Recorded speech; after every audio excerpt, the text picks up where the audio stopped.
So, good morning, everyone, and welcome to our fourth LERO Masterclass. I'm Ed Day. I am hosting this on behalf of LERO from my office here in the University of Birmingham. We've slightly tweaked the order of the sessions that we originally sent out, partly because we were always looking for the best people to do particular sessions. So today's session is focusing on HR and employment law, which is perhaps not the most glamorous topic that you could talk about in this area, but probably the most important one, because if you get it wrong, well, there are, as you'll find out, quite serious consequences. And we're absolutely delighted that Yvette Whitwam is joining us today, who's going to lead this session. And Yvette will introduce herself, but we're absolutely delighted to have a true HR expert who's going to talk to us, I think, about HR, human resources basics, and new laws coming in, which yeah, that's will right. affect all of us. Is that right, Yvette? That's right. So Yeah. what we'll do is Yvette has some slides, which I think we can probably share with people afterwards. I mean, obviously people Yes. can Yes, look at the definitely. recording of this afterwards. It'll be freely Yeah. available.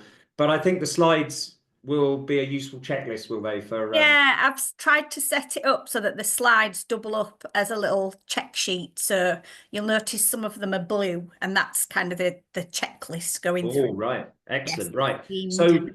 So we'll circulate that afterwards. So without further ado, I'll hand over to Yvette. And then I think when Yvette's finished, we will open it up for more of a discussion if people have questions. I think we probably would not be looking to solve your individual HR problems in your organization, unfortunately, but I'm sure Yvette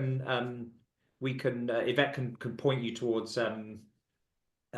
ways of doing that in the future, Yeah. a more And I general. can always have conversations with people after if it's more appropriate. So, Oh, that's very kind. Thank you. yeah, So, and as I say, lots of people watch this afterwards. I know because people have got are aware that we record it and they watch it later on. So I'm sure it will be very well watched. So without further ado, Yvette, I'll hand over to you, and I'll come back in when you're finished, and we can have a discussion. fabulous. Thank you. I'll just share my slides. No, that's not how we do it. There we go. Can you all see my slides now? Yeah, that's great. I can see them. Fabulous. So, yes, so Beanstalk HR, that's my company. And the presentation I'm doing for you today is Employer Essentials. I've labelled it with the date because these things change often. So this reminds me if I ever, bring this out of the cupboard again. That was the last time I updated it. So, who am I then? So I'm Yvette. I'm the founder of Beanstalk HR, which I call a people and organisational development consultancy. So HR to some people means just the operational stuff, the day to day, but I do a lot of other things as well. So I like to try and keep that information in there. I've got 30 years experience in people management, and I've got 20 years experience, perhaps a little bit more now, in HR management, and that's from kind of HR admin right up to head of group HR. So the main sector I worked in actually was a worker co-op. That's where I started off in HR, the UK's biggest worker co-op. So I had a really unusual kind of grounding in those techniques, and I think it stood me in really good stead, really.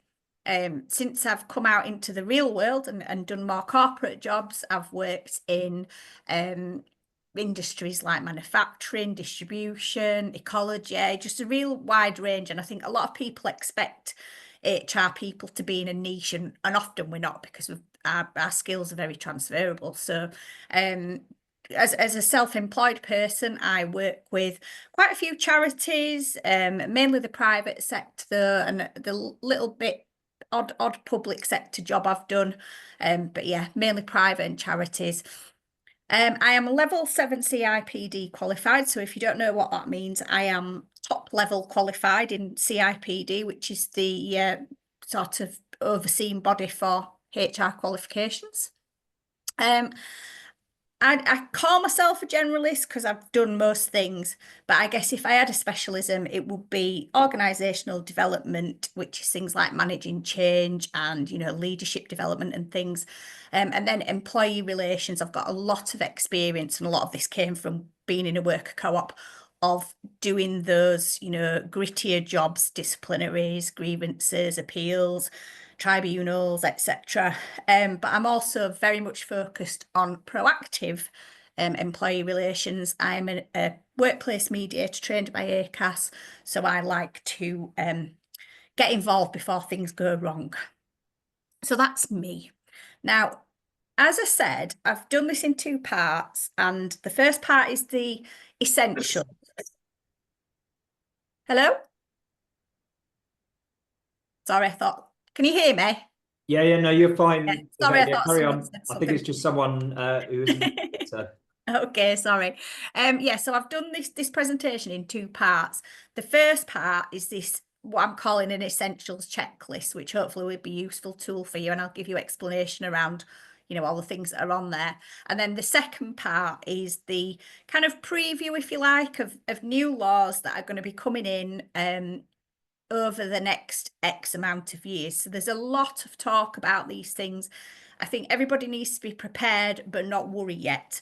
As we get more information, that's the time to start putting policies into place. You can't word anything now because everything's in consultation. You can't really know what the finished thing is going to be. But having that in mind when creating your work resources is useful. But as I said, I will start with the essentials. So I've broken it down into sections, and the first one is getting started.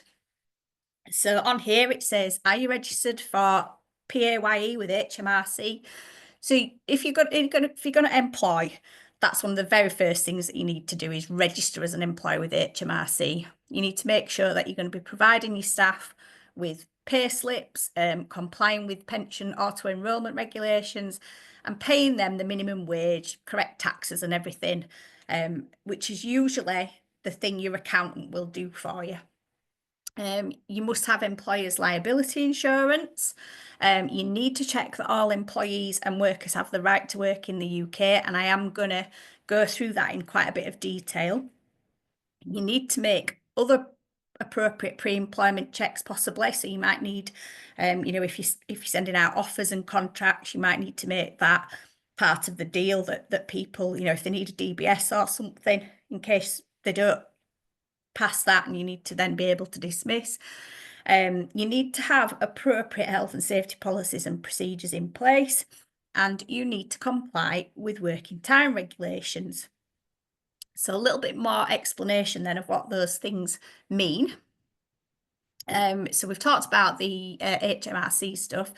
Your employer's liability insurance, it is a legal requirement. It protects you against claims if your employees are become ill or injured. It doesn't always protect you against tribunal claims and things like that. So you need to check that. And sometimes it's useful to have insurances like directors and officers at insurance, which they're optional, but they can be worth it. So, useful to talk to an insurance specialist, I think, when you start employing people. The right to work check, often it's done wrong. People quite often think, oh, we'll just take a copy of the passport and think that's enough. Actually, it isn't. Often it will get you through, but it's not the proper process. And if something goes wrong, then you could be in a lot of trouble. Yep, so I mentioned you may want to check disclosure and barring service, etc. You might need to check someone's professional qualifications. You might need to check their driving license if they're going to be driving for you. And these should all be built into your pre-employment checks. So making sure that before someone steps through the door, you've made sure, as soon as possible that they've got all the things that you need. So a myth. If you've got less than 5 employees, health and safety law doesn't apply to you. Now, again, worth consulting with a health and safety specialist, but I'll tell you now, the health and safety law does very much apply to you, even if you've just got one worker or employee. The 5 employees bit comes into the documentation of it. So there's something around, having processes written down and things once you've got 5 employees. However, it's worth having things written down because you need to apply it anyway, even if you've got 1 employee. So if you talk to a health and safety specialist, that's what they'll tell you. There are things that you need to have in place, like health and safety information. There's a poster that the HSE can give you, or you can give your employees a leaflet. You should have things like accident books, first aid kits, etc. And you should do risk assessments where necessary. So always have that in mind that, any employees, think about health and safety. And then working time regulations, they are a set of various rules about maximum working hours, breaks. So that's breaks within the day. So things like there's a 20-minute minimum break for any shift that goes over 6 hours.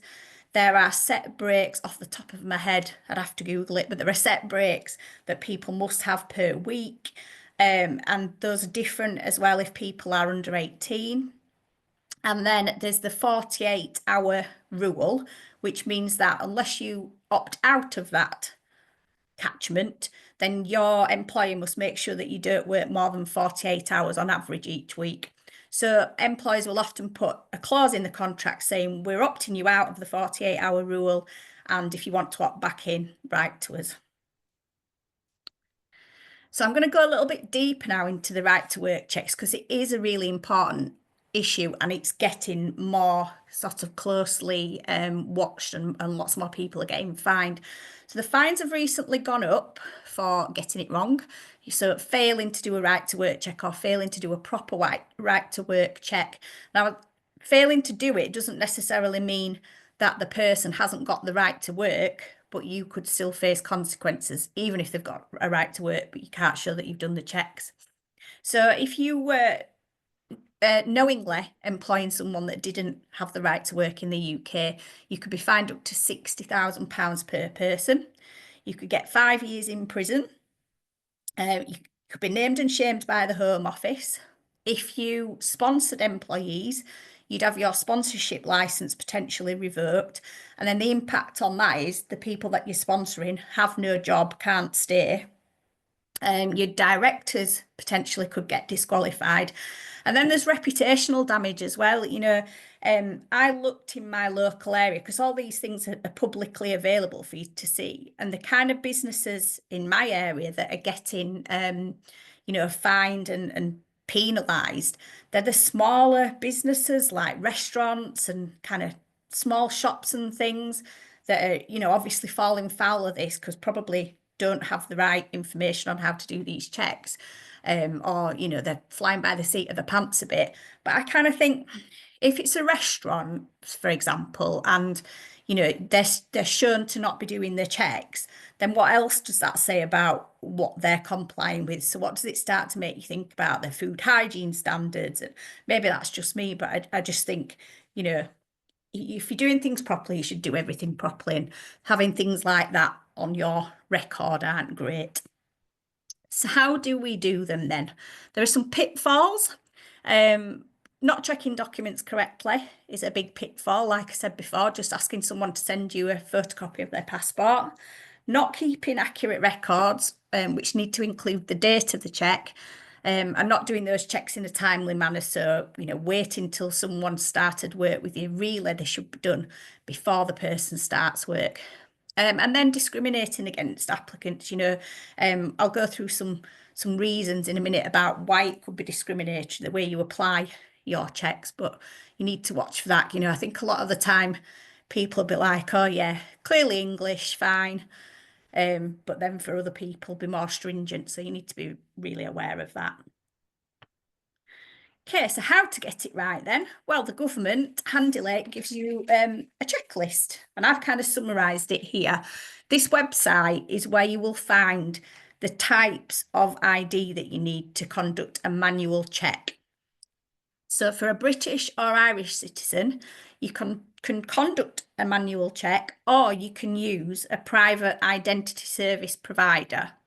But you must still make sure that when that identity check comes through, you check the photo details, match the employee that you've got in front of you, and always keep that dated copy. For non-British and Irish citizens, you need to check the right to work using the employee's Home Office share code if they have one, and you mustn't accept printouts. So you need the share code that you then go onto the Home Office system and get that from their website. Again, check that the photo and details match the employee and keep a dated copy. Or depending what documents they've got, and again, you need to refer to the website, you might be able to do a manual check. Then, if they're non-British, then they may have stipulations. So it may be things like they've got the right to work for up to a year, and after that, you need to do another check. So you need to obviously log dates of things that you need to do for follow-up. To do a manual check, you must inspect the original documents as detailed in the Government UK list, which is where the kind of copy of the passport thing comes in. You must physically have that person's passport in front of you if that's the document you're using. Check that you are happy that it's a genuine document, and that the person's appearance and details match. Then take copies and record the date that this is done. And then again, follow up if needed, follow-up checks if needed. Due to kind of stricter rules around immigration and work visas, British and Irish passports have kind of become like the identity document of choice for fraudsters. So I want to say HMRC, but I don't mean HMRC. Sorry, I'm very menopausal and I've got HMRC when I mean. Let's back up. Have I been saying HMRC? You know what I mean. Customs, not custom. You know what I mean? It begins with H.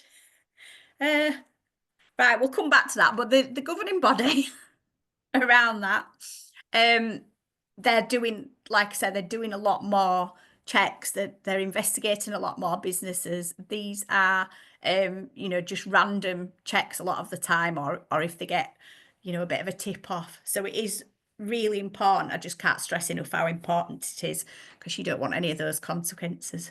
It'll come back to me, the name.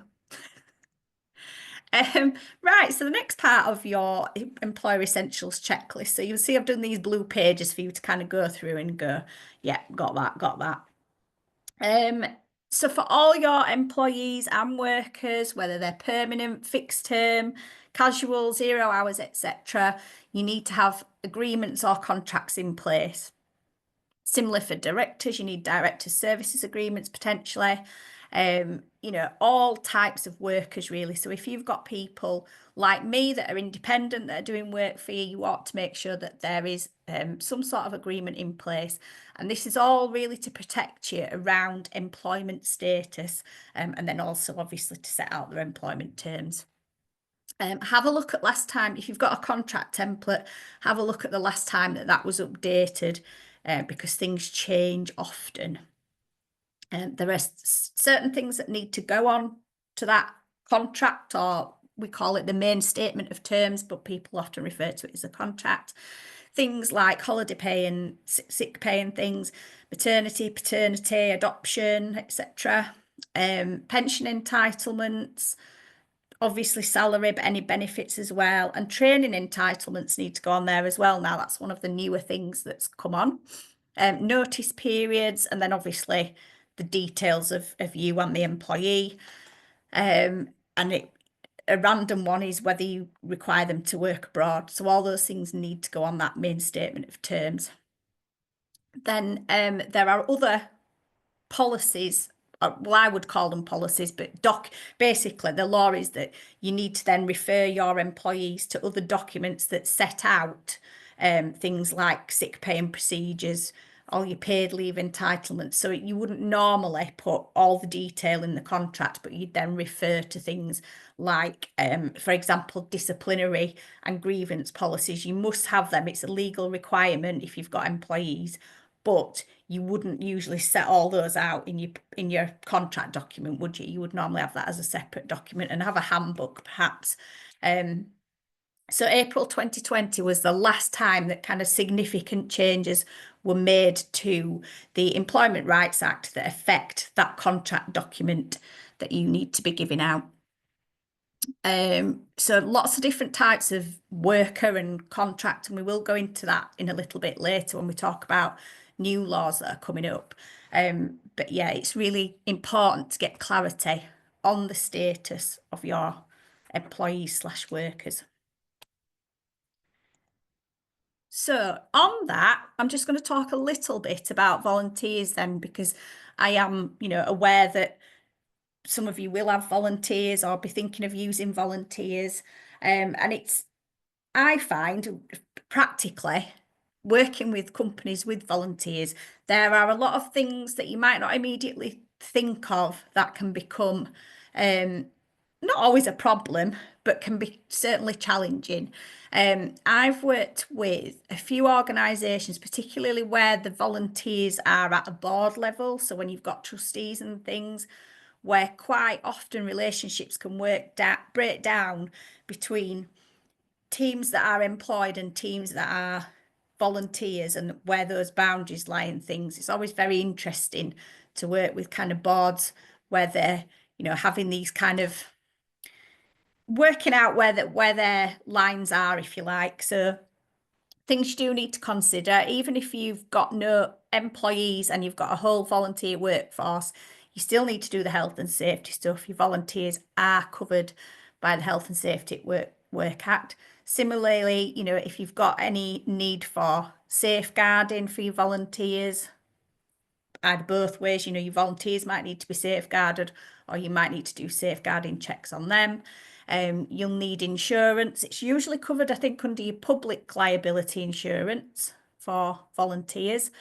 They've got the same kind of data protection rights as any employee. You need to make sure that you're looking after their data. They're not covered by the Equality Act as employees, but you still need to, ensure that you are not giving them any cause to feel discriminated against or harassed or anything, as citizens, and just really because it's the right thing to do, isn't it? But yeah, you ought to have agreements in place that are really clear about what roles they do, and try and make sure that your paid roles and your volunteer roles are different. So, you're not kind of heading for a conflict where you've got paid and unpaid people doing the same things and responsibilities getting a bit blurred. So it's good to have them set out separately. You don't need to pay your volunteer workers if you are a charity, volunteer organisation, and you must give them no monetary payments. So only things like expenses and benefits. If you start paying people a chunk of something as compensation, then they might end up falling into the requirement to pay the minimum wage. So just be careful around that. So back to the checklist then. We've got some further duties here. So things like paying female and male workers equally for equal work, having fair and transparent processes in place to manage people, understanding your duties to consult with employees, taking measures to prevent discrimination and harassment, understanding your duties to consider flexible working requests, and taking reasonable steps to prevent sexual harassment. So I've got that separately for a reason which will hopefully become clear as we go through. So by law, men and women must get paid the same for doing equal work. So it's described as equal or equitable work or something. Basically, it doesn't have to be the same job, but it's really important that you evaluate your jobs, and it's not always a simple task. But one case that's come up recently is Asda workers. So in Asda, a lot of the warehouse staff were men and a lot of the shop floor staff were women, but the warehouse roles were paid significantly more than the shop floor roles. So it's just been ruled that those roles, not all of them, but some of them, class as of equal value. So now if Asda can't show that they've got a good reason for doing that, then they're liable to be paying out billions of pounds in compensation to these people that have been working on the shop floor that the tribunal is saying should have been on the same pay as the warehouse workers. So just want to be careful of. It will apply as well at some point in the future to race and disability. So my sort of top tip for this is just to be really transparent about your pay. Try and evaluate your jobs so that you're being fair about what roles are paid what.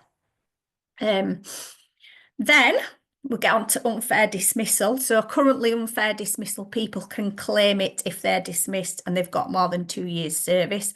Again, this 2-year shield, if you like, that employers use is going to be removed.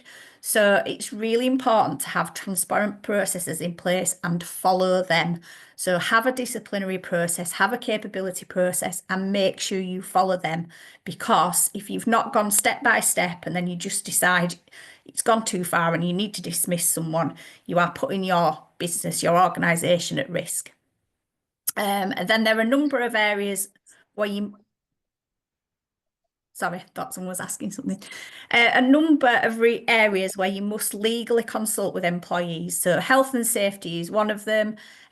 Obviously, if you do any kind of restructuring or redundancy or any tube pay where you're acquiring employees through acquiring a company, there are laws and regulations. They're all fairly complicated, but it's worth, particularly for the things like that you're going to be doing, health and safety, check that you're doing the minimum for the number of people you've got, check that you're doing enough consultation.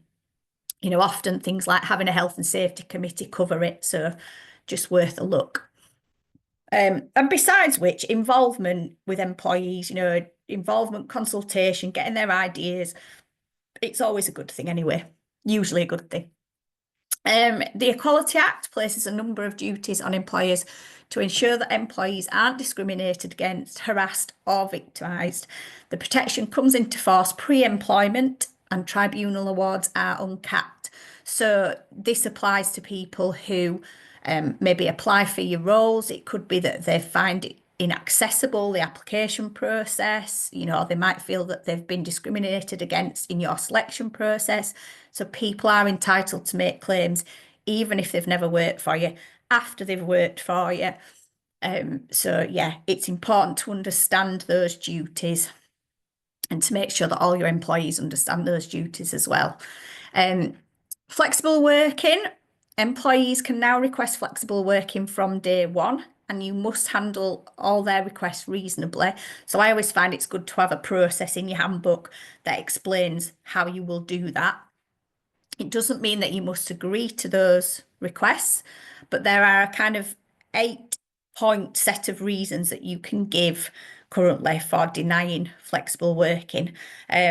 Not to be confused as well with reasonable adjustments if people are disabled, because the onus is to go further with that. With flexible working, if it's not going to work for the business, usually you can say no, but with a reasonable adjustment, there might be more responsibility on you to make sure that you do that for the person so that they can actually continue to work.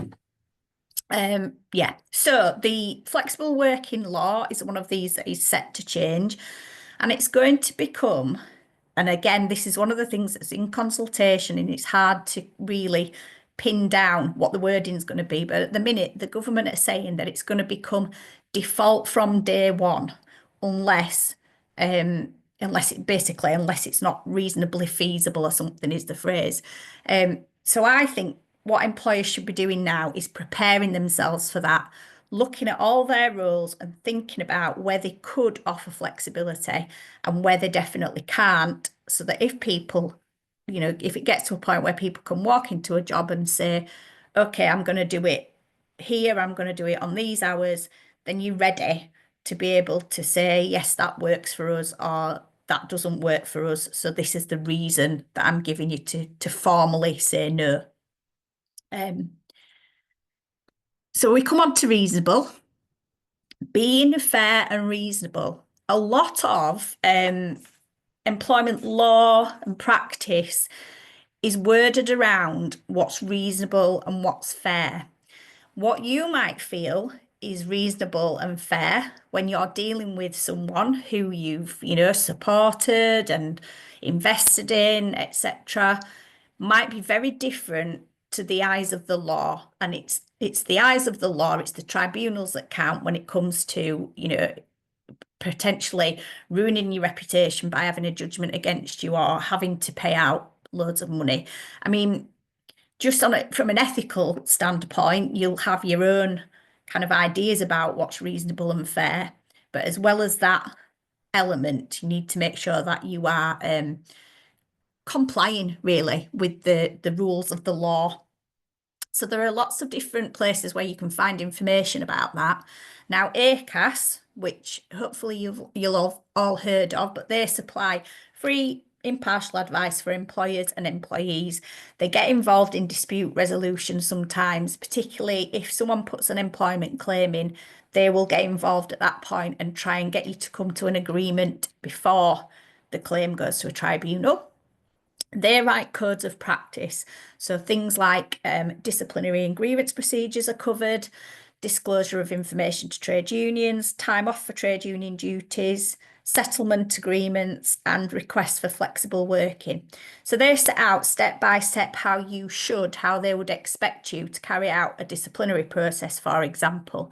So if you've got a disciplinary process that reflects their step-by-step approach and you use it consistently, then when it comes to dismissing your staff, if that sadly comes up, then you are more likely to be doing that as a tribunal would find fairly. There are lots of reasonables as well, in terms of like flexible working, that reasonable will come in there. In terms of making adjustment for disabilities, reasonable comes in there, and what's reasonable for one employer isn't always reasonable for another employer. And you never really know the answer to this until you got to a tribunal, which obviously you want to avoid doing. So as well as ACAS, there are codes of practice written by the Equality and Human Rights Commission. Equal pay, they've got one on there, which, like we say, currently covers sex, but will go on to cover race and disability at some point in the future. They've got a code of practice on menopause in the workplace, and they've got a code of practice on preventing sexual harassment. Now, whilst these codes are not the letter of the law, tribunals will take them into account. And if you have not followed these codes and you end up in a tribunal, then there's a potential uplift to that fine you might have to pay. So it's good practice to take a look at them and make sure that your policies and things fit. So going on to preventing workplace harassment then. From October last year, the Worker Protection Bill strengthened protections for workers and employees against sexual harassment. So the new law says that employers must take reasonable steps to prevent sexual harassment, and as I mentioned, there can be an uplift in compensation if you've not done that. So it's already uncapped, that compensation. So if you were paying out thousands and thousands of pounds for sexual harassment having happened in your workplace, if you were found to have not taken reasonable steps to prevent that happening, then you could find 25% more on the top. Now, the Employment Rights Bill, which is one of the bills we're going to look at when we look at future law, is going to introduce a new requirement for employers to prevent third-party harassment of employees in the course of their employment. So you will be responsible for employees being harassed by, customers, service users. So you'll need to take steps to prevent that. When it's in force, it will not just apply to sexual harassment, but it will apply to harassment because of any protected characteristics. So, any racism, homophobia, etc. Your employees should be protected by you from third-party harassment. And the obligation is going to go from taking reasonable steps to all reasonable steps. So not entirely sure what that will mean. But yeah, going from reasonable to all reasonable. So the Equality and Human Rights Commission have got that code of practice, which I referred to earlier. And in that, they set out 8 steps, which are basically things that they think that you should do to protect your staff, currently from sexual harassment, but I would, tailor it to all types of harassment, really. So developing an effective anti-harassment policy. What you should have in there is specify who's protected, state that the harassment won't be tolerated and that it's unlawful, state that you're required to prevent it, talk about implications of people who do harass their colleagues, kind of a zero tolerance approach, if you like. State that aggravating factors, such as abuse of power to a more junior colleague, will be taken into account in deciding what disciplinary actions to take. So when we talk about zero tolerance, there's always a scale, isn't there, of seriousness, and sexual harassment is serious, whatever, but your the decision you make if you were in a disciplinary could be very different if you had, someone that was a leader in the business that was putting pressure on a junior employee to provide sexual favours in return for job security. Is a very different kind of sexual harassment than someone that makes a stupid comment and is immediately remorseful and changes their ways. So when I talk about zero tolerance, I don't mean sacking everybody that, lets their mouth run away with them or whatever. It's got to be an approach that's reasonable. Because, you could dismiss someone for sexual harassment and end up them being taken to court for discrimination. It has happened. So at all times, reasonableness. So the Equality and Human Rights Commission say you should engage your staff. So doing things like training. I find that bystander intervention training is really a useful way of keeping your staff aware of, seeing kind of microaggressions and things, and aware of how to step in and make things safe. And also building that awareness helps them to be able to talk about it and, widen the conversation and prevent it. It's been shown as well that bystander intervention training is effective in preventing in the workplace, reduces the incidence of sexual harassment. You should risk assess your workplace, and you should implement a reporting system. So in terms of risk assessing, that's things like you would do for health and safety risk assessment. It's going through the tasks that your employees carry out, the situations, the environments they go into, the people that they meet in those environments, and taking it, a risk assessment approach, measuring up what you can do to reduce those risks. So if it's something where someone's at risk from traveling at night alone, what can you put in place to stop that having to happen? Yeah, so it's quite logical, really, but it will be different for every organisation, and it'll be different for every role as well, potentially. So you need to be prepared to perhaps look at that for individuals and individual roles. And then, of course, you must have a good reporting system in place and always act to resolve complaints. You will have a duty to deal with harassment by third parties. So that comes into play in things like informing your suppliers, clients, etc., of your policy, taking action. If you have a supplier who you are sending an employee to, or a client that you're sending an employee to, when there's an instance of harassment, it's saying, no, this can't carry on, and taking action. And then obviously monitoring and evaluating everything you're doing. So the last bit of the checklist then, I've just kind of gone through a few things that you might want to think about, as well as the legal perspectives, making sure that you've got competitive pay and benefits. When you're out in the job market looking for people, it's definitely a two-way process. They're looking for what they're going to get for what they're bringing to you, and over the years that changes. Different generations and the impact of COVID and things changes what people are looking for. So it's always worth, in your industry, doing a bit of research and figuring out if you're competitive. So looking at things, obviously, like pay and benefits. Massive thing is professional development. You know, sometimes people will come for an opportunity, even if you can't afford to pay them the highest salary. If there's something that they're going to get out of it in terms of growth or development, that can be a really strong pull for someone. Organisational values that are communicated to employees and reflect your employees' own values are really a good thing to have.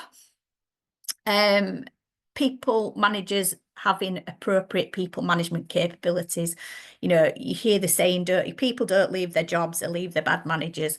It's really important that people who are managing people have the capability, have the support to be able to do that properly. Recognising and rewarding performance and commitment, and that's not necessarily, you know, financial, but do you have a recognition scheme? Do you celebrate good performance? Giving employees a voice, managing conflict effectively, and, you know, managing conflict before it scales up to full out conflict, and providing wellbeing support and initiatives. And those are just some of the things that people are looking for when they look for jobs. So the more of those boxes you can tick, the better kind of place you'll be to attract people into your organisations. So that's the essentials checklist. Like I said, do with that as a tool what you like.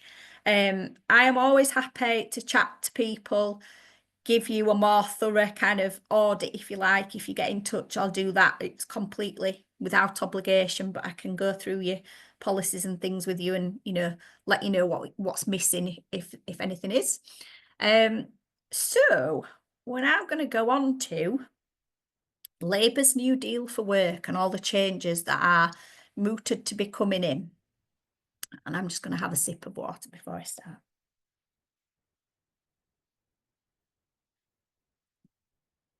So there's the Employment Rights Bill is the kind of main piece of legislation that's coming through. But attached to that are lots of different bills with different things that are coming in. So I'm not going to sort of confuse you with which is which bill. I'm just going to tell you about the changes that are supposedly coming in. So this first set, and the majority of them, are changes that are not due to come in, haven't been agreed. They're either in consultation, or they've had a consultation and it's just closed, or they've not even gone into consultation yet. There's no definitive wording. Things keep getting changed. Every other week there's a paper out of amendments. It's really difficult for us HR people to keep on top of. And you don't need to worry about the detail. But what I will say is you need to be prepared for the overall thing when it comes in. So thinking about it, but not worrying about it. So first of all, the government plan to establish a Fair Work Agency, which there's not been a lot of talk about this in the news, but it could actually be really significant, because the plan is that the Fair Work Agency will have a lot more power to hold employers to account than currently anyone has. So in terms of employees getting fairness, getting, you know, some justice, they are basically in charge of their own destiny. They have to go into the tribunal system or make a civil claim or whatever. It's very poorly supported for the employee. It's really difficult. Even someone with good knowledge finds it hard to go through that process. It's long-winded. You know, the tribunal system is oversubscribed. So it's really hard actually for employees to take action when they've been unfairly treated. So this Fair Work Agency apparently is planned to be able to take employers to tribunal without the employee being the one to instigate it. So that's a major thing. It's a major change. So, you know, as we've been saying, making sure you're doing things fairly and reasonably, get into those good habits, and then your risk is significantly lowered. Sick pay, there's going to be a removal of the waiting day. So there's currently like four days that people can be off sick before they get statutory pay. they're going to remove those days at some point, and they're going to extend the eligibility. So currently, some people who are on lower earnings aren't eligible for statutory sick pay, but they're going to extend that so that they can be.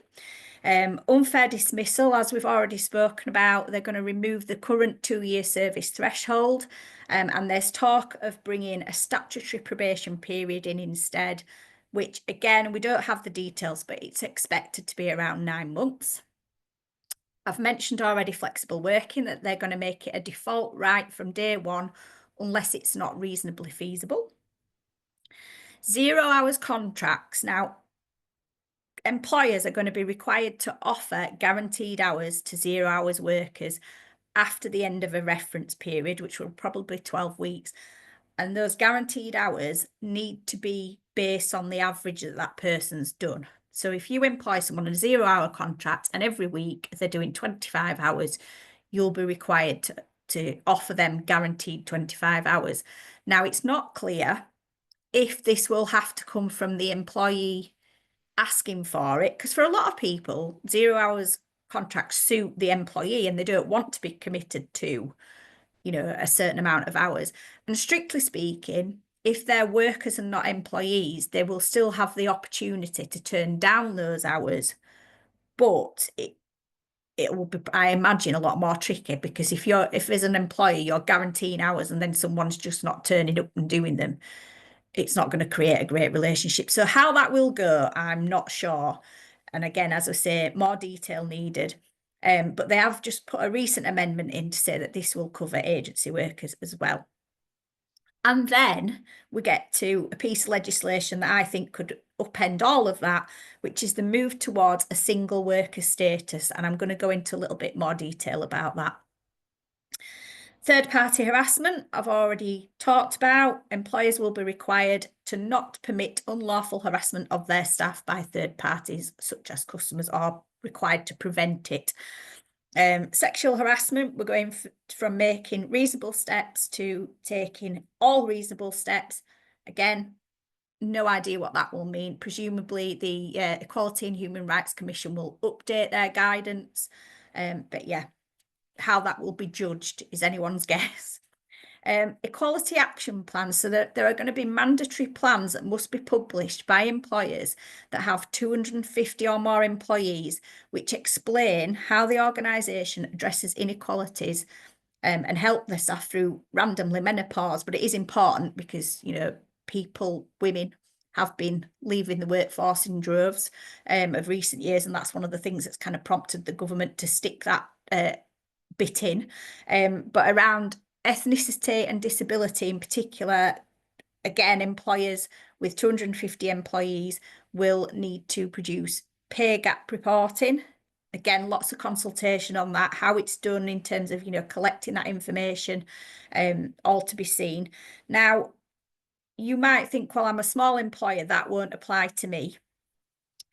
But the thing is, with things that don't apply to you, when the bigger organisations start doing them, they can almost fish from a bigger pool of potential employees, because people are looking for, you know, those rights in the workplace and that fair treatment. So if they're showing, because they're complying, if they're showing that they're doing it anyway, then that, you know, that's something that you should be thinking about, not necessarily reporting, but having the steps in place to make sure that, you know, you are being equal and fair. And then in terms of race and disability equality, there will be a right for people to make equal pay claims in line with the current rights to make them based on gender. And that will apply, you know, for any organisation. So it's not just the 250 plus. If you've got a claim for equal pay against your employer, it can be any size.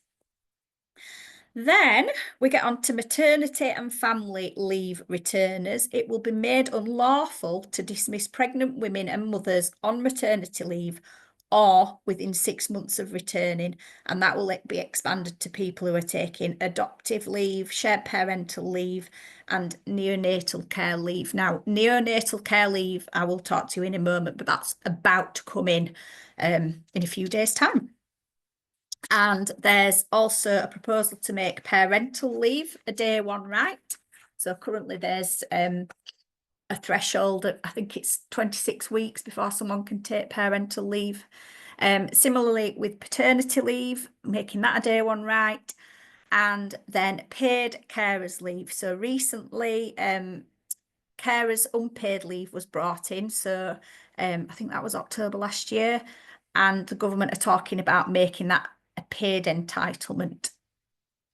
Bereavement leave, currently no one really has a right to any kind of bereavement leave. The government are proposing that people are entitled to at least one week, and miscarriage leave as well. So 2 weeks statutory leave to be introduced for parents who lose a baby before 24 weeks. There's going to be a broad strengthening of the trade union rights, which you would expect under a Labour government. It will include things like employers must inform their employees of their right to join a union. Excuse me.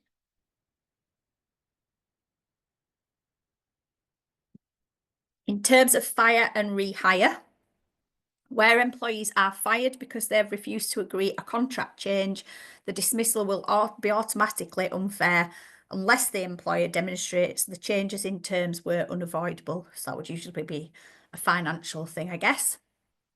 There's going to be some changes around redundancy as well, changes to collective consultation thresholds, and tribunal claims limit time is to be extended from 3 to 6 months. So currently for most claims, you need to get them in from 3 months of the event if it's a dismissal or whatever. But they're going to extend that to 6 months, which could reduce the numbers in some ways, because if people have got 6 months and they think about it for a bit and then they go and get a job and then they're happy in life, it might prevent them from making a claim. But it could also go the other way and mean there are tons more. A couple of things that are not on the cards anymore. The Employment Rights Bill mooted this right to switch off, which was going to be in there, and that's been removed. And for those of you who have kind of people that are on different varying hours and things, there were some plans to have real-time reporting requirements for employers to be able to provide evidence of the actual hours worked for national minimum wage, and that's been scrapped now. I have got a webinar that I did a while ago. It's back, I think, last July. So again, things keep getting amended, but that goes into a lot of detail about how you can prepare yourself. So I'll send that link to Ed, and then he can forward that on with the slides as well, if you like.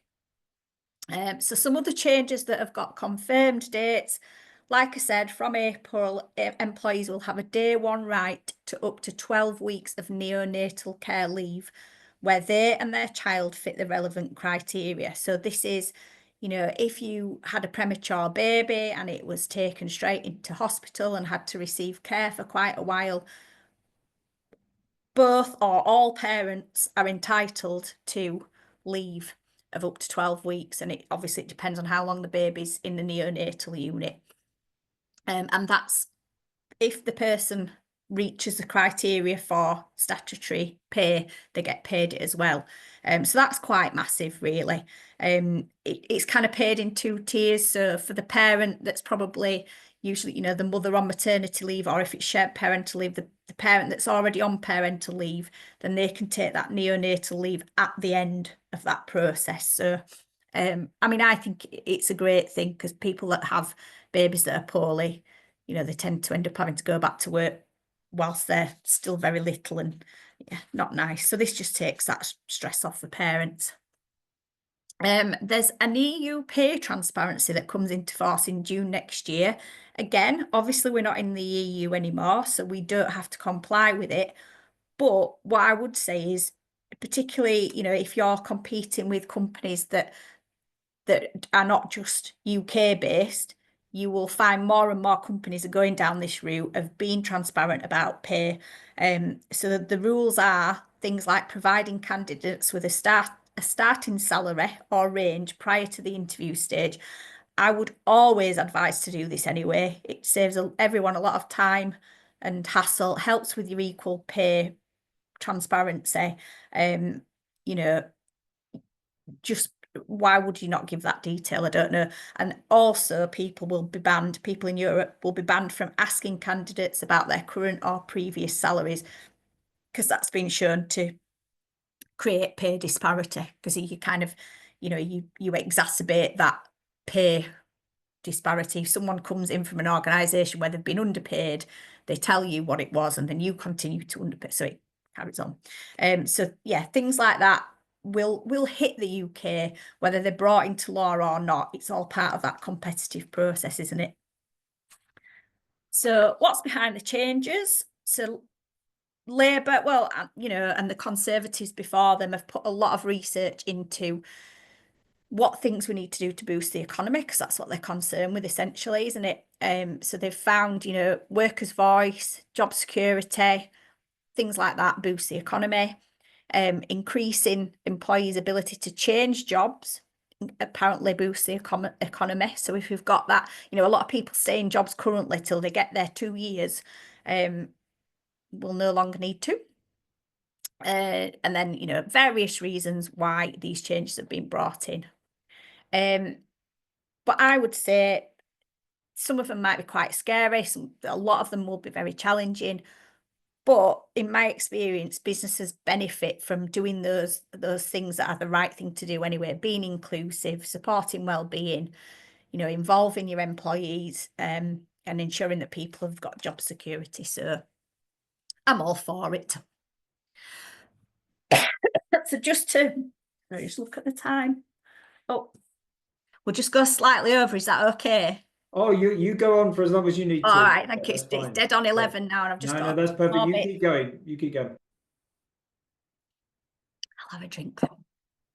So I'm going to go through this slide about different types of employment status and try and clarify for you the difference between employees and workers and what that might mean in the future.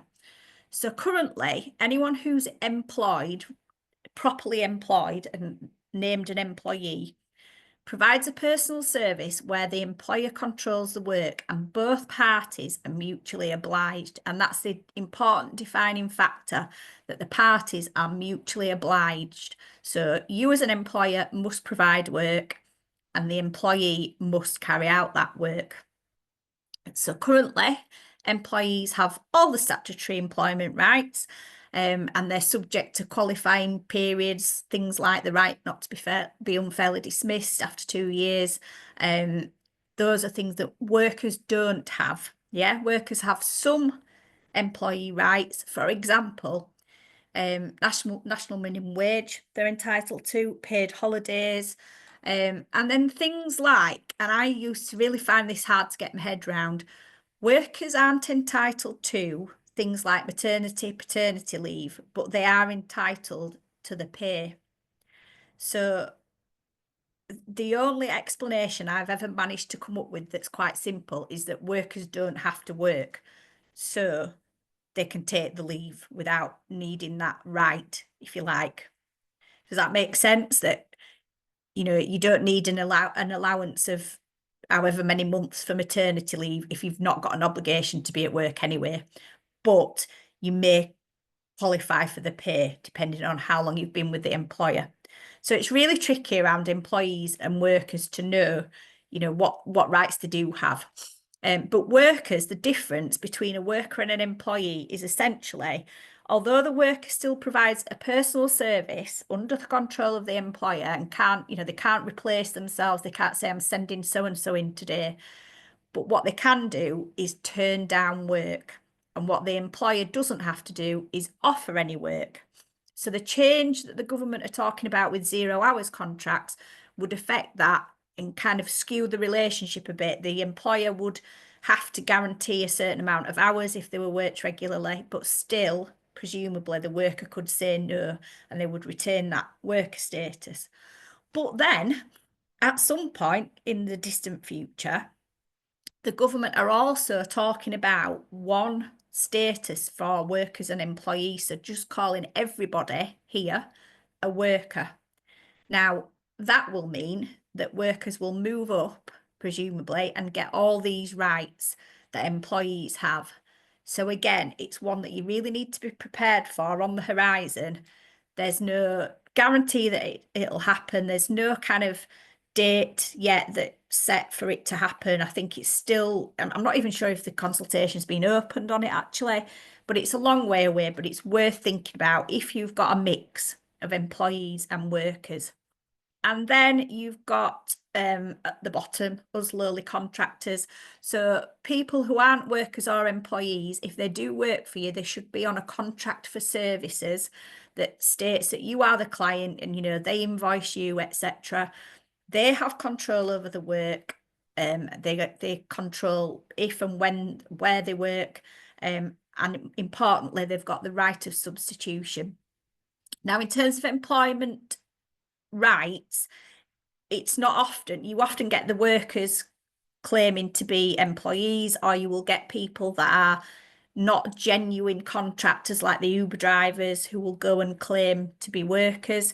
And a lot of it comes out because of the tax implications and things. So you do need to watch it, but usually you're pretty safe if you've got, you know, someone like me that's truly freelance, but just make sure that contract's in place. Yeah. So in terms of rights, they've got health and safety rights and a right not to be discriminated against, but no minimum wage, no paid holidays, none of that. And the government are proposing that they will be entitled to a written contract and they'll be able to take action against late payers. Yay! But, you know, currently anyone who's self-employed would usually get you signed into a contract anyway, wouldn't they? So it's kind of for them to worry about, but the government must see a problem and are planning to take action. I have talked about this already, but probationary periods, because of this taking away of the 2-year service threshold for unfair dismissal, probationary periods will become really important because it will be your one and only opportunity to kind of transcend, that's probably the wrong word, but to bypass your processes if you want to dismiss someone. As it stands, to me, it's a really important part of the employment journey anyway. There's a high cost of losing employees to a business, you know, having to re-recruit and things. A really good onboarding experience or probationary period can much improve your chances of retention. And again, that's another thing that's been backed up by evidence. And like I say, it will become crucial to mitigate those risks of tribunals. So have a look at your probationary period, make sure that it's working for you. Similarly, you know, with your performance management, attendance and disciplinary management processes, plus any grievances or, you know, complaints processes that you've got in place, make sure that they follow those ACAS steps, make sure that they're fair in the eyes of the law and follow them consistently. And then always obviously comply with the Equality Act as well. So that's things like making reasonable adjustments, ensuring that you're looking after people that need protection under that. And I've put it in bold, keep records. So, you know, there's no point you having a conversation with someone about their performance and trying to use it at a further date if you've not recorded it. You know, just even if it's a basic sheet that says this is an informal conversation to make you aware of X, Y, and Z, then keep a record and you've got that in the future. Flexible working, I've already covered this, so just thinking about it as a perk rather than, you know, what you legally have to do. I think flexibility is a great leveler. So, you know, it works well for a lot of people with disabilities. As a parent, I find flexible working absolutely indispensable, and is one of the reasons why I work for myself, because my last employer could not provide it. So, you know, if you're not offering flexible work, there are people that you are going to alienate or not attract to your business. So I would just add a little thing there that I advocate for it. And then finally, so Dot asked me just to kind of talk about different types of HR support. And if you're thinking about getting some external HR support, what types of things you might look for.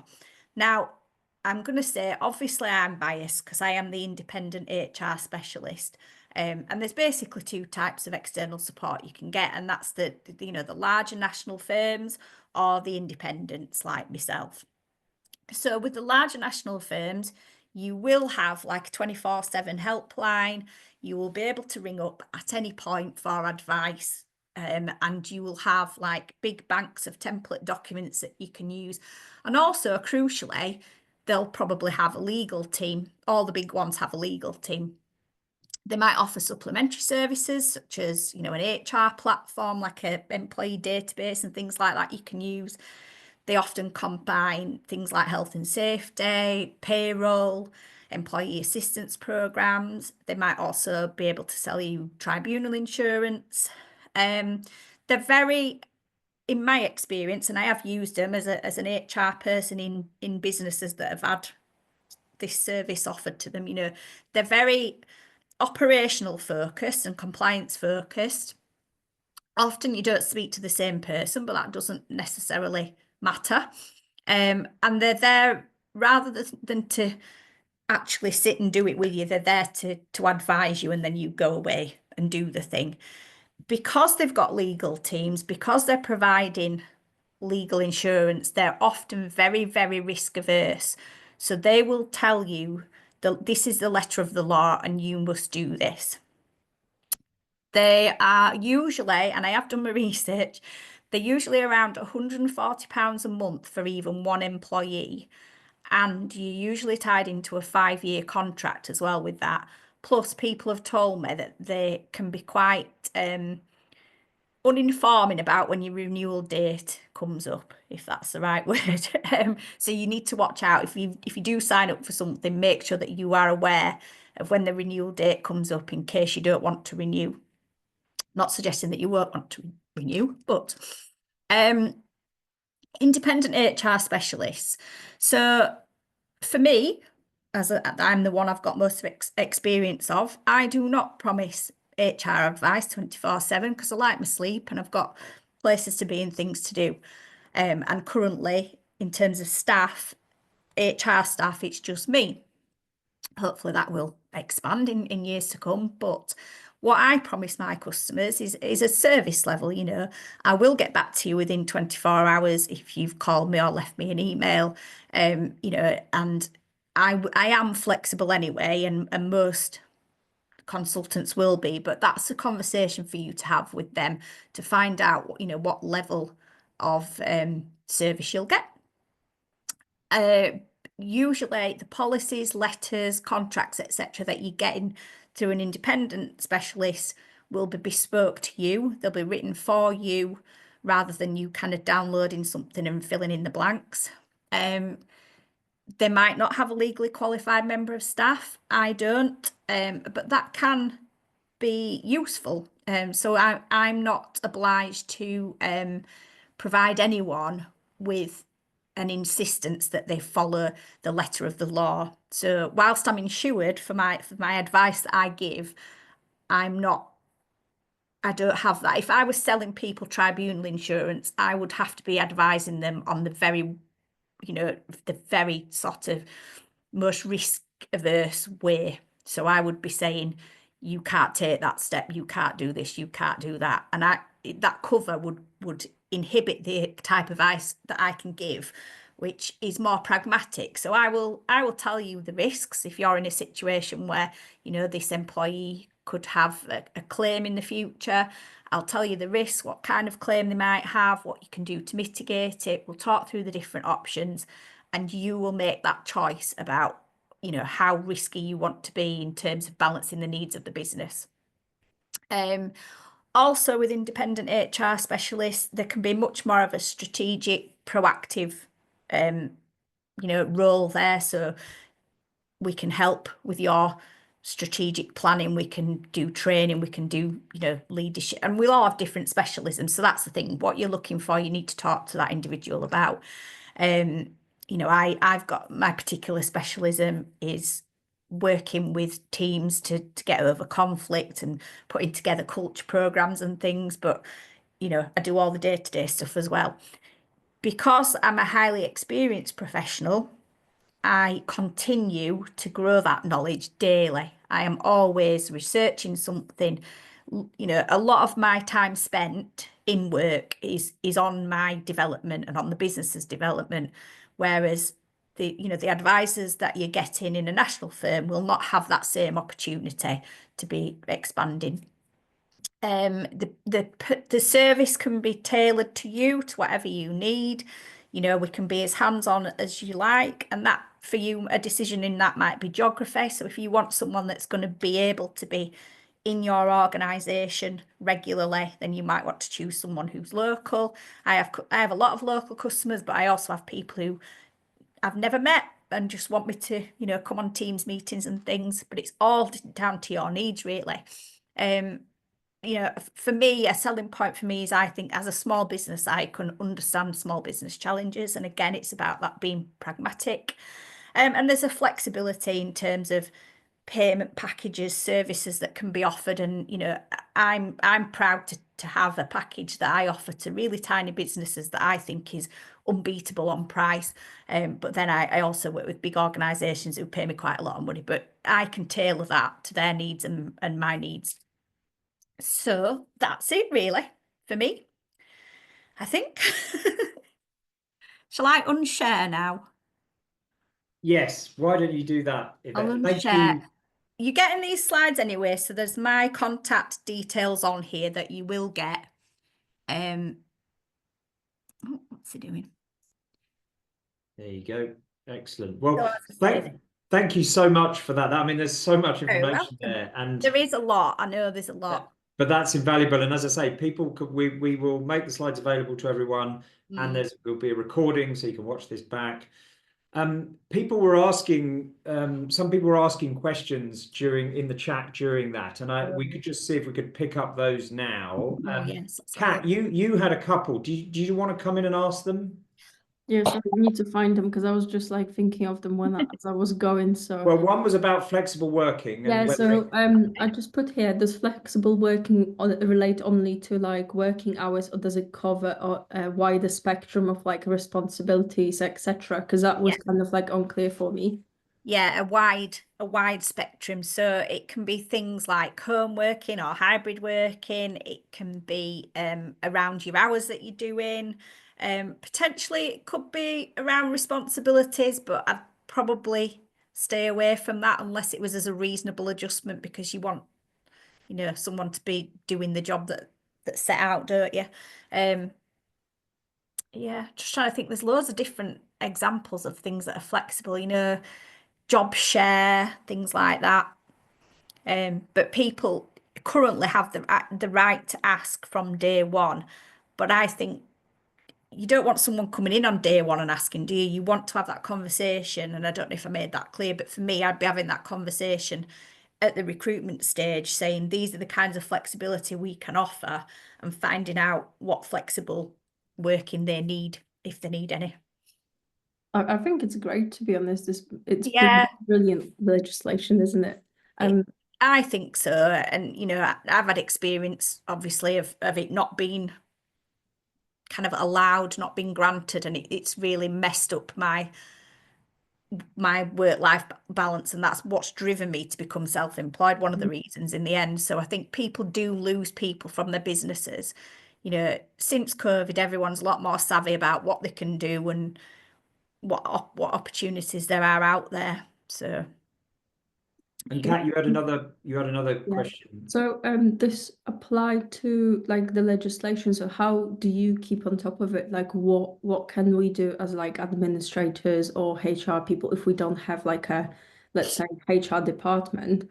What can you do as just like a person who's not like directly involved in the topic to just keep on top of things so you can support the company you work for better? well, it's difficult. So I'm a member of the CIPD, so I have their resources, which they've got quite a good resource where they sum things up for you nicely so you can see where things are at. It's really hard to keep track of all the different amendments that keep coming to different bills because the news will report things wrong. Not wrong as in they'll report something as that's being thought about as a done deal, and there's a lot of, I think, fear mongering. If you go on to read if you go onto the government portal and read the actual bills and read the actual amendments, that will just completely fry your brain. So what I'd suggest is, and you're all welcome to do it, have one source of information. You could use me as your, I have a monthly newsletter and I always put an update there, but or it could be, another HR channel that you can get free access to, and just try and stick to one source of information, but not Googling it, because you get things, in the wrong date order, and it's hard. It is hard to keep on top of it. Like I said, that's a big part of my job, is that constantly keeping an eye on what's going on and updating my own knowledge and my own resources. You know, How would people sign up to your newsletter, Yvette, if that well, was... I'll tell you what I'll do after. I've just sent one out yesterday, so I'll send you the link, Edward, and you can forward it on. So that will be for this month's, but if you read this month's and then go down to the bottom, there's a button to press to subscribe. And you're all Excellent. very welcome to subscribe to that. Excellent. And Mark made, it wasn't really a question, but Mark made a comment which I was thinking as well about directors' service agreements, because I've been a volunteer director on a KIC and trustee of a charity, and I've had very different experiences about what I've had from the organisation. Mark, did you want to say anything about that? Perhaps not, but no, thanks, Ed. Honestly, Yvette, the whole presentation, thank you. You're welcome. Thank you. It's been really informative. Yeah, we're a small CIC, 5 directors. I'm one of them. I'm a paid employee, so I do have an employment contract, but it's never occurred to us that the other 4 volunteer directors probably should have some sort of formal service agreement. So yeah, probably. Just on that one particular point, thank you. I've got another question, Ed, if it's okay. Yeah, go for it. DBS checks. Yes. And you touched on DBS checks. We do have volunteers. We have myself, I'm a full-time employee. We have 2 part-time employees.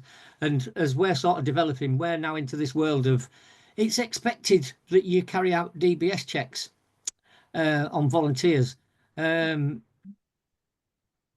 us as an organisation, we're a lived experience recovery organisation, and we sort of grew up out of the fellowships.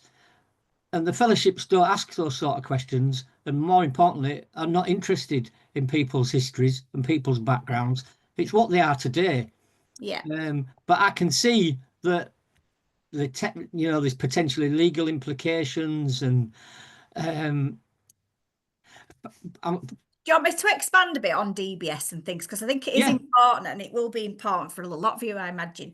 So there are a set of roles, and again, I'm not going to reel them off the top of my head because they're not there, but you can get the information.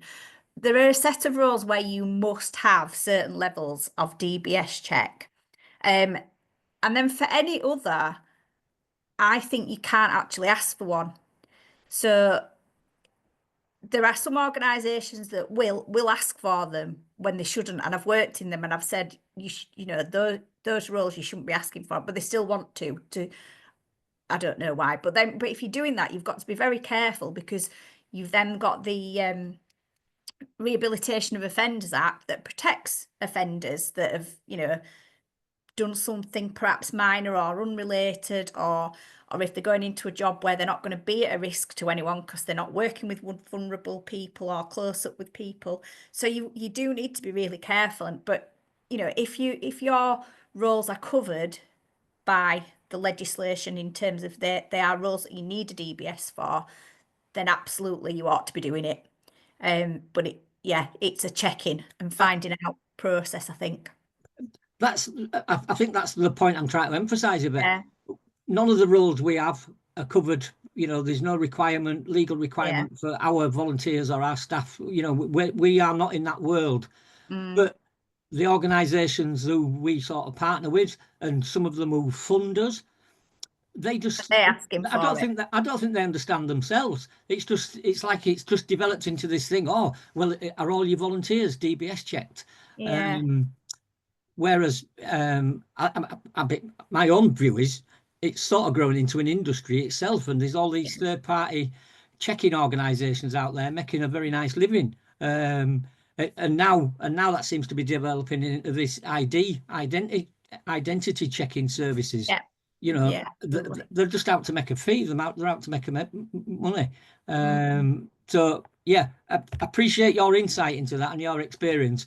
But our experience, you know, I'm dealing with this now on a daily basis, and it's not really clear enough, I don't think, especially for newer organisations. You know, Yeah, I mean, I think it's one of those, isn't it, where the law probably is quite clear about who you should and shouldn't be asking, but then you will have people, your stakeholders, who are telling you that they think they'd like your volunteers to have these. absolutely. But if you're going to then go down a route of requiring them when they're not required, I think if you want to do an enhanced one, it won't let you do it if they're It won't not. let you know. It won't. You're No. absolutely right. I mean, You can only do what's called the a basic. basic one you Yeah, can yeah. get for Which anybody, I think, can't you? you can absolutely. You can. Yeah.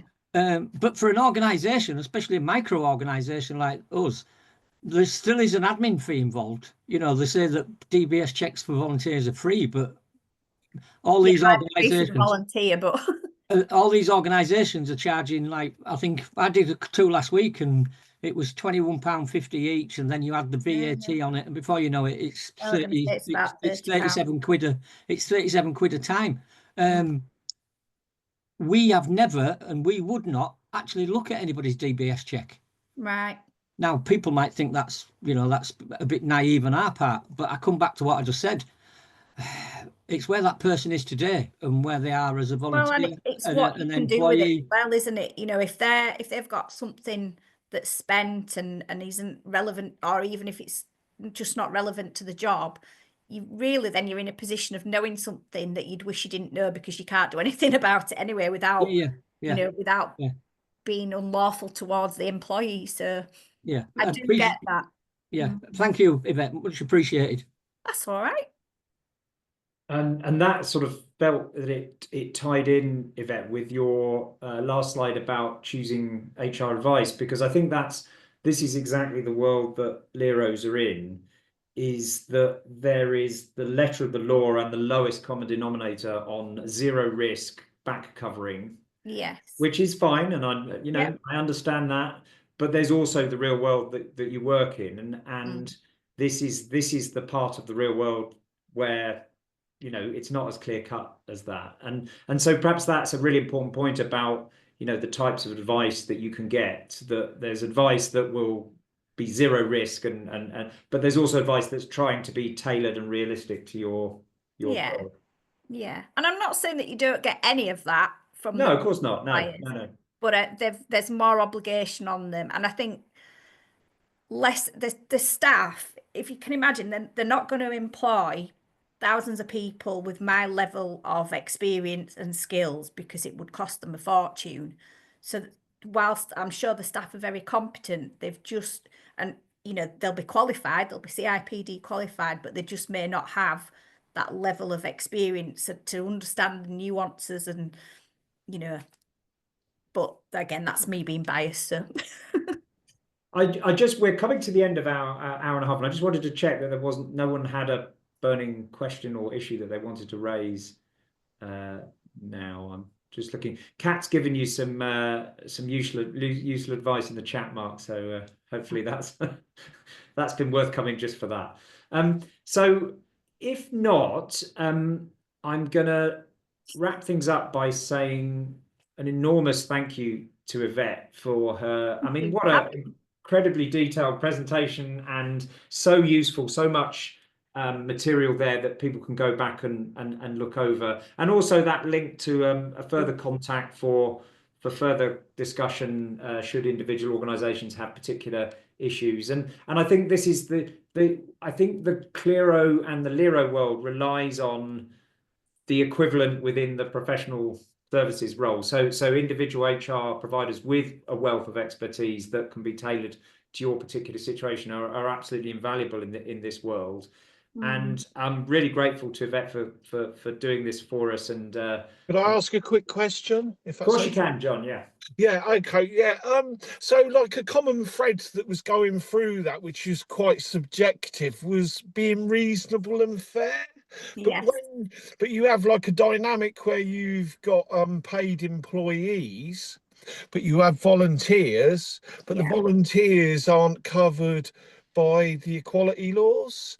So automatically that puts you on a foot in between sort of a conflict between paid and unpaid staff. Is that reasonable to assess that? Yeah, I'd say conflict between paid and unpaid staff is probably one of the biggest risks of having volunteers, isn't it?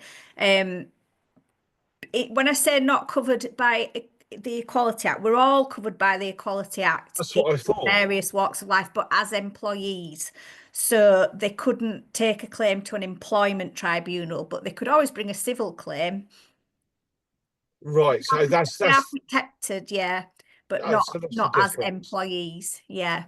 Right, I just thought I'd bring that up because I just spotted it and I thought, what does Yeah. that mean? You know, so if they felt like they'd lost their role and they thought that it was because of you know, a protected characteristic, then they couldn't go to a tribunal and make that claim. However, if they were harassed by someone in the organisation, they could potentially bring a civil claim. Right. Yeah, Okay. again, it's all very difficult to do, but Yeah, you don't really want to be going there anyway. yeah, But yeah, when you've got paid and unpaid staff, I think they're motivated by different things. And I think that's probably something I didn't touch upon really, is the motivation of volunteers. You've got to think about what keeps them going, what keeps them coming to you and giving their services for free. You know, a lot of it's very altruistic motivations, and that might clash with paid staff. Okay, yeah, thanks for explaining that from your perspective. That's all right. Thank you. And that's probably a really good place to end, actually, John. Thank you for that point. So just to sum up, we've come to 11:30 to say thank you very much, Yvette, for your for this brilliant presentation. And hopefully people will be able to watch it, and others will watch it, I'm sure, afterwards on the recording. So thank you very much, everyone. We'll be back next month with the next of the masterclasses, and I look forward to seeing a lot of you in the members meeting on Monday. Thanks very much. Everybody. Thanks, everybody. Thank you. Thank you. Bye-bye. Bye. Bye.